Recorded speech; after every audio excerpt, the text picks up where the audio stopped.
Hey everyone, welcome to Careers Out There. I'm your host Mark Luber, and we're helping you find a career that fits you. Today we're looking at emergency medical services careers, also known as EMS careers, and we're talking to Kelly Grayson, a critical care paramedic in Lake Charles, Louisiana, near the Texas border. Kelly, welcome to Careers Out There. Good morning, Mark. Thanks for having me. All right, yeah, thanks for being here. You guys should know that Kelly's not only a critical care paramedic, but he's also been an educator in EMS for 15 years, writing books, speaking at conferences nationwide. He was the president of the Louisiana EMS Instructor Society, and you can find his blog at ambulancedriverfiles.com. So, Kelly, thanks again for joining us, and tell us this, what does a paramedic do? Paramedics take care of the acutely ill and injured outside the hospital. Paramedics work sometimes in emergency departments. They work in industry. They work offshore. They work on movie sets. If it's healthcare outside of a hospital, we do it. And so the main thing that you're doing is?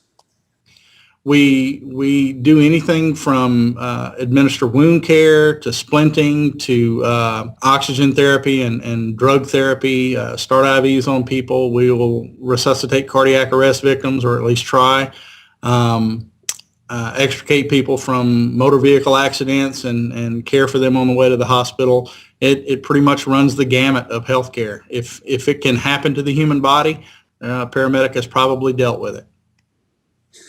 So you guys are like superheroes with sirens. We like to think of ourselves as superheroes with sirens. Sometimes we're more Robin than Batman, but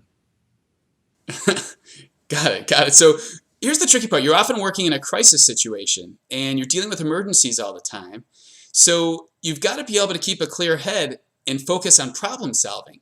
Walk us through how you do that. Tell us how that works. The key to keeping a clear head when everyone else around you is losing theirs is to focus on process. First of all, you train so much that the steps that you need to take become second nature, and nothing will trump adequate training. But if your training is adequate and those steps are second nature to you, you focus so much more on process and the steps of doing things to be concerned with what's going on around you. You don't want to develop tunnel vision, but rather than freak out at the magnitude of the problem you're dealing with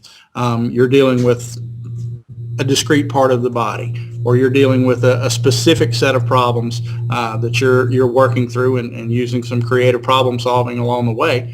And only afterwards do you look back and see the big picture of it. So kind of focus. So that's what enables you to show up. That's what enables you to show up at a crisis situation and not vomit at the sight of blood or guts everywhere. When you see blood and guts, more likely what you're thinking about is how to take care of the guts and stop the blood. And you're focused so much on the critical steps to manage those things that the fact that it looks horrific doesn't even register on you until much later. Does it take a certain kind of personality type and skill set to deal with that problem? You have to be able to multitask. You have to be able to think laterally rather than linearly.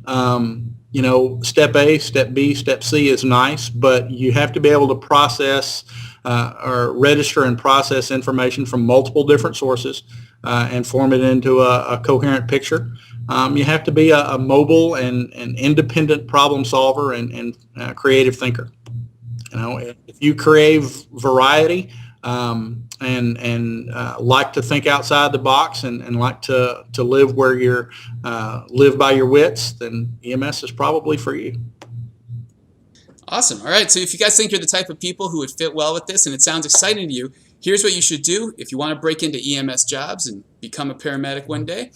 Do a Google search for EMS agency along with your state name, and that'll bring up the requirements for your state so you can figure out what to do next. Kelly, thanks again for joining us today. Thanks for having me, Mark. I enjoyed it. All right, great. Thanks again for watching, everybody. To hear more from Kelly, you can check out his site at ambulancedriverfiles.com. And you can also watch a full episode of Kelly and I talking more in depth about EMS careers and being a paramedic at careersoutthere.com. Thanks again for watching, everybody. I'm Mark Luber. Look forward to seeing you again soon. Take care.